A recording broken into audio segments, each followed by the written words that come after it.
Pernah nggak sih lo ketemu orang yang awalnya kelihatan baik, perhatian, tapi lama-lama lo ngerasa capek secara mental? Lo ngerasa selalu salah, padahal lo cuma berusaha jadi orang baik. Kalau iya, bisa jadi lo lagi berhadapan sama orang manipulatif. Dalam psikologi, manipulasi itu bentuk pengendalian emosional yang bikin korban ngeraguin dirinya sendiri secara halus.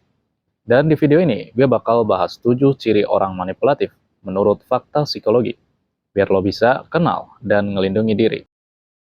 Pertama, pandai memutarbalikkan fakta. Orang manipulatif jarang banget mau disalahin. Dia akan memutarbalikkan fakta sampai lo mikir lo yang salah. Contohnya kayak gini, aku cuma bercanda, kamu aja yang baper. Nah, teknik ini disebut gaslighting, istilah psikologi yang artinya bikin orang lain ngeraguin ingatannya sendiri. Kalau lo sering disalahin padahal lo nggak salah, hati-hati. Kayaknya lo lagi digaslight. Kedua, ingin ngontrol secara halus. Manipulatif itu bukan berarti dia ngatur secara kasar. Justru sebaliknya, halus banget. Mereka bikin lo ngelakuin sesuatu tanpa sadar kalau itu sebenarnya keinginan dia. Biasanya lewat rasa kasihan atau ancaman emosional kayak, kalau kamu beneran sayang aku, kamu pasti nurut dong. Dalam psikologi, ini disebut emotional blackmail atau pemerasan emosional.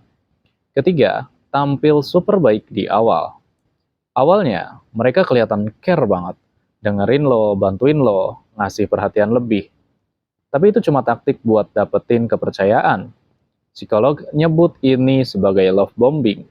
Biasanya muncul di awal hubungan buat bikin lo ketergantungan secara emosional. Yang keempat, mainin emosi, bukan logika. Orang manipulatif nggak butuh logika buat menang. Mereka itu main di emosi. Dia tahu kapan harus sedih, kapan harus marah, atau kapan pura-pura kecewa. Tujuannya cuma satu, biar lo nurut. Mereka ngerti psikologi dasar manusia. Emosi lebih gampang dikontrol daripada pikiran. Kelima, nggak konsisten antara omongan dan tindakan. Nah, ciri paling kelihatan, omongannya manis, tapi tindakannya nggak sesuai. Hari ini, janji bantu, besoknya malah ngilang. Pas lo protes, dia malah nyalahin lo lagi. Orang manipulatif itu fleksibel banget. Tapi bukan karena bijak ya, karena licik mereka itu. Keenam, selalu naruh diri sebagai korban. Setiap kali ada masalah, ujung-ujungnya dia yang jadi korban. Padahal, jelas-jelas dia sendiri yang bikin masalah.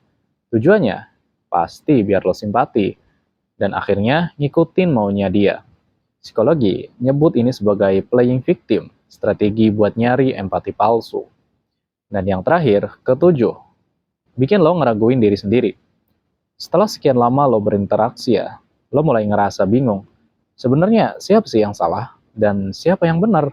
Lama-lama lo ngerasa bodoh, padahal lo cuma terlalu baik. Itulah efek manipulasi emosional, mengikis rasa percaya diri pelan-pelan. Kalau lo pernah ngerasain hal-hal kayak tadi, jangan nyalahin diri lo. Manipulasi itu nggak selalu kelihatan, tapi efeknya bisa dalam banget. Mulai sekarang, belajar peka sama tanda-tandanya. Karena semakin lo sadar, semakin susah orang manipulatif buat ngendaliin lo.